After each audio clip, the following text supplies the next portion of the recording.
अस्सलाम वालेकुम स्टूडेंट्स। आज हम 10th क्लास की फ़िज़िक्स के चैप्टर नंबर 18 जो कि है एटॉमिक एंड न्यूक्लियर फ़िज़िक्स, उसका लेक्चर नंबर 8 स्टार्ट करेंगे।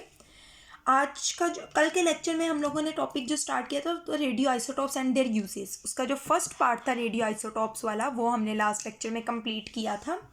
आज हम उसका सेकेंड पार्ट स्टार्ट करेंगे, uses of radio isotopes, isotopes के इस्तेमालात।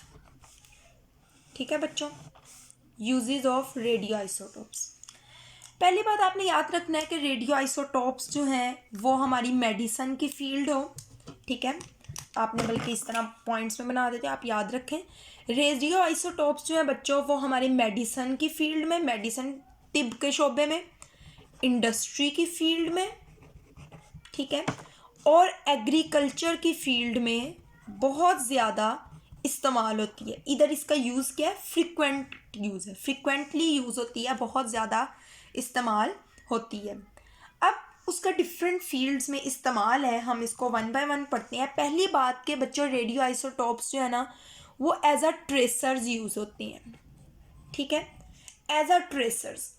अब ट्रेसर्स में किस तरह से यूज़ होते हैं बच्चों, ये जो है एक एनिमल की बॉडी है, ह्यूमन की बॉडी है, प्लांट की बॉडी है, उसमें डिफरेंट केमिकल रिएक्शन को डिटेक्ट करने में हेल्प करती है कि वहाँ जो केमिकल रिएक्शंस हो रहे हैं, मेटाबॉलिज्म हो रही है, वो नॉर्मल हो रही है, ज़्यादा हो रही है, किस तरीके से हो रही है। तो इधर कहते हैं कि एज अ ट्रेसर यूज़ हो रहे हैं। एज अ ट्रेसर बच्चों ये 3 फील्ड्स में यूज़ हो रहे हैं जो आपकी बुक में बताए गए हैं। सबसे पहले मेडिसिन में इसका इस्तेमाल बताया गया है। सेकेंडली बताया गया कि इंडस्ट्री में ये कैसे इस्तेमाल हो रहे हैं। थर्ड में बताया गया है कि ये एग्रीकल्चर में कैसे इस्तेमाल हो रहे हैं। ठीक है, ठीक है। तो अब हम सबसे पहले ट्रेसर्स का इस्तेमाल देखेंगे। Radio isotopes can be used as tracers medicine में। मेडिसिन में तिब के शोबे में एज अ ट्रेसर कैसे यूज हो रहे हैं बच्चों, इसमें आपके 2 पॉइंट्स हैं। पहला पॉइंट है जो आप लोगों का आयोडीन 131 होता है, और सेकंड आपका पॉइंट है जो आपका फोस्फोरस 32 होता है। ये आपके मेडिकल की फील्ड में यूज़ होते हैं। अब हम देखते हैं आयोडीन 131 कहाँ यूज़ होता है बच्चों। आयोडीन 131 जो है वो हमारे थायराइड ग्लैंड जो होता है, थायराइड ग्लैंड जो होता है उसकी नॉर्मल फंक्शनिंग को चेक वगैरह करने के लिए, मॉनिटर करने के लिए यूज़ होता है। आपको पता है थायराइड ग्लैंड में आयोडीन की क्वांटिटी होती है। ठीक है, अब आपको पता है थायराइड ग्लैंड में अगर आयोडीन की डेफिशिएंसी हो जाए तो उस डिजीज़ को गोइटर कहा जाती है। बायो वालों को तो पता होगा, वो आप लोगों ने देखा होगा, जो आपका थ्रोट होता है, गला होता है, वहाँ पे बच्चों थायराइड ग्लैंड मौजूद होते हैं। अगर वहाँ पे आयोडीन की कमी हो जाती है तो वो जो थायराइड ग्लैंड है वो यहाँ से ऐसे क्या कर देते हैं, स्वेल कर जाते हैं। तो आपकी जो गर्दन होती है इस तरह से फूली हुई मोटी सी दिखाई देती है। अब क्या किया जाता है कि लेट्स सपोज ये आप लोगों की नेक है, यहाँ पे ये फॉर एग्जाम्पल आपके पास एक बंदा है, ये लेट्स सपोज हम फर्ज कर लेते हैं आयोडीन का सोर्स है, यहाँ से आयोडीन जो आयोडीन 131 है ये एक रेडियो आइसोटोप है, रेडिएशन निकल रही है बच्चा, ये यहाँ पे जाएगी। अगर तो यहाँ पे आयोडीन की कमी होगी तो यहाँ पे आयोडीन जो होगा यहाँ से एब्जॉर्प्शन स्टार्ट होगी, और अगर इस पार्ट में एब्जॉर्प्शन नहीं होगी तो इसका मतलब है यहाँ पे कोई ऐसी प्रॉब्लम नहीं है गोइटर से रिलेटेड। तो एब्जॉर्प्शन रेट से, रेट ऑफ एब्जॉर्प्शन से पता चलाया जाता है कि भाई यहाँ पे थायराइड ग्लैंड प्रॉपर फंक्शनिंग कर रहा है या नहीं कर रहा। दूसरा आ जाता है बच्चों फॉस्फोरस 32। फॉस्फोरस 32 जो है ना वो रेडियोथेरेपी में यूज़ होता है कैंसर में। मलिग्नेंट पार्ट आप लोगों ने बायो में पढ़ा होगा, मलिग्नेंट पार्ट होते हैं, बिनाइन ट्यूमर्स होते हैं। ठीक है, मलिग्नेंट पार्ट्स को डिटेक्ट करता है। मलिग्नेंट पार्ट बच्चों ऐसे पार्ट होंगे जहाँ पे कैंसरस सेल जो है वो तेज़ी से डिवाइड हो रहा है।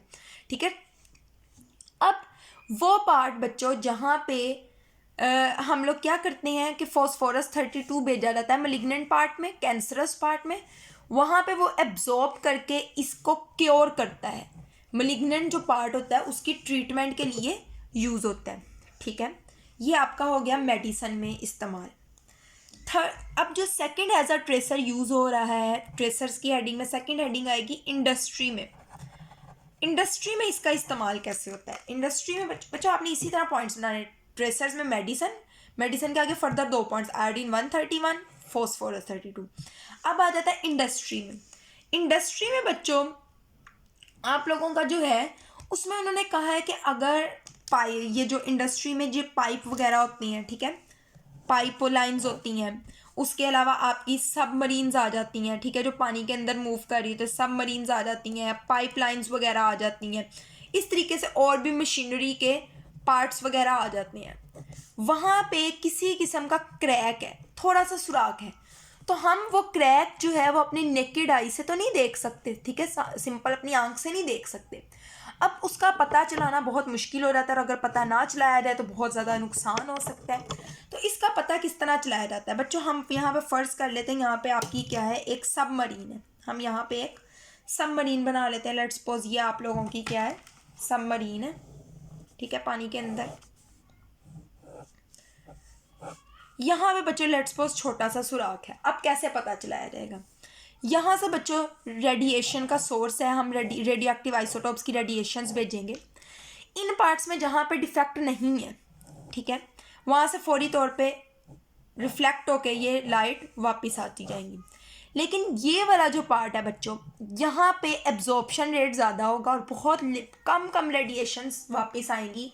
तो जहाँ पे एब्जॉर्प्शन रेट ज़्यादा होगा वहाँ पे पता चलेगा कि यहाँ पे कोई ना कोई डिफेक्ट मौजूद है। तो इस तरीके से इंडस्ट्री में भी एब्जॉर्प्शन रेट से हम पता चला सकते हैं, एब्जॉर्प्शन रेट से। ठीक हो गया बच्चों? थर्ड जो है वो है हमारा एग्रीकल्चर में इस्तेमाल एज अ ट्रेसर। एग्रीकल्चर में भी यूज़ होता है। एग्रीकल्चर में भी बच्चों यही वाला यूज़ होता है जो मेडिसिन में फॉस्फोरस 32 है। फॉस्फोरस 32 जो है बच्चों वो भी यूज़ होता है कि वो भी पौधों की जो आपने देखना है कि वो कितने अच्छे तरीके से ग्रो कर रहे हैं, वो जो फॉस्फेट फर्टिलाइज़र्स होती हैं, खादें होती हैं, क्या वो उसकी ज़्यादा मिकदार में तो नहीं ले रहे, उसके लिए क्रूशियल तो नहीं है, नुकसानदेह नहीं है। इस तरीके से एग्रीकल्चर में भी ये इस्तेमाल होता है। ठीक है बच्चों, ये हमारा हो गया फर्स्ट पॉइंट। हमने स्टार्ट किया यूजेस ऑफ रेडियो आइसोटोप, उसके ट्रेसर्स में हमने 3 पॉइंट्स कर लिया, मेडिसिन, इंडस्ट्री, एग्रीकल्चर। अब हम ट्रेसर से नेक्स्ट पॉइंट करेंगे। नेक्स्ट पॉइंट जो है बच्चों वो है मेडिकल ट्रीटमेंट का। मेडिकल ट्रीटमेंट में बच्चों जो आपको दिया गया है वो दिया गया है कोबाल्ट 60। कोबाल्ट 60 जो है बच्चों वो कैंसरस ट्यूमर हो या सेल्स हो, और जो सेल्स होते हैं मैलिग्नेंट सेल्स होते हैं उसको किल करने के लिए इस्तेमाल होता है। ठीक है बच्चों, ये मैं आपको बुक से दिखा देती हूँ। Radio isotopes are frequently used in medicine में, इंडस्ट्री में, एग्रीकल्चर में for variety of useful purpose, बहुत से मकासद के लिए इस्तेमाल होता है। Following are few application of radio isotopes, दर्ज झैल उसके कुछ इस्तेमाल हैं। पहला ट्रेसर्स, यहाँ तक आप पैराग्राफ ऐसे ही लिख देंगे। ट्रेसर्स की हेडिंग में आगे, radioactive tracers are chemical compounds होते हैं containing some quantity of radio isotopes, जिसके अंदर कुछ मिकदार में रेडियो आइसोटोप्स मौजूद होते हैं। They can be use to explore the metabolism of chemical reaction की मेटाबॉलिज्म को एक्सप्लोर करने के लिए, इंक्वायरी करने के लिए इस्तेमाल होते हैं इनसाइड द ह्यूमन बॉडी, इंसानी जिस्म के अंदर, जानवरों के अंदर या प्लांट्स के अंदर। Radio isotopes are used in as tracers in medicine, industry and agriculture. Radio isotopes tracers की सूरत में मेडिसिन में, इंडस्ट्री में, एग्रीकल्चर में इस्तेमाल होते हैं। यहाँ आप हेडिंग बना लेंगे मेडिसिन की, यहाँ हेडिंग बना लेंगे इंडस्ट्री की, यहाँ हेडिंग बना लेंगे आप एग्रीकल्चर की। अब मेडिसिन के अंदर ये आपका पहला पॉइंट है, रेडियो आयोडीन 131, पहली हेडिंग बन के, readily accumulates in the thyroid gland and can also be used for the monitoring of thyroid functioning। accumulate thyroid gland के अंदर फौरी तौर पे इकट्ठे हो जाते हैं और इस तरीके से उसकी मॉनिटरिंग करते हैं, उसकी फंक्शनिंग को डिटेक्ट वगैरह करते हैं। आगे आ जाता है फॉस्फोरस 32, आपका second point, for the diagnosis of brain tumour को डायग्नोस करने के लिए the malignant part of the body absorbs use more quantity of isotopes. जो मैलिग्नेंट पार्ट होता है, जो अफेक्टेड पार्ट होता है, वो ज़्यादा मिकदार में इसको जज़ब करती है। And this helps in the tracing the affected part of the body, और इस तरीके से अफेक्टिंग पार्ट ऑफ बॉडी का पता चलाने में ये इस्तेमाल होता है। ये आपका आ जाता है मेडिसिन में 2 पॉइंट्स, फॉस्फोरस आयोडीन 131 और phosphorus 32।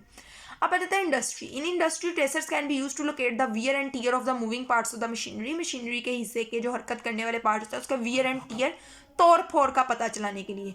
That can be use for the location of leaks underground pipes, underground pipes के अंदर लीकेज हो रही है उसका पता चलाने के लिए। By introducing a suitable radio active tracer into the pipe, कोई भी जो सूटेबल रेडियो एक्टिव ट्रेसर होगा उसको पाइप में बेचकर, the leak can be conveniently trace from higher activity in the region of crack of the pipe.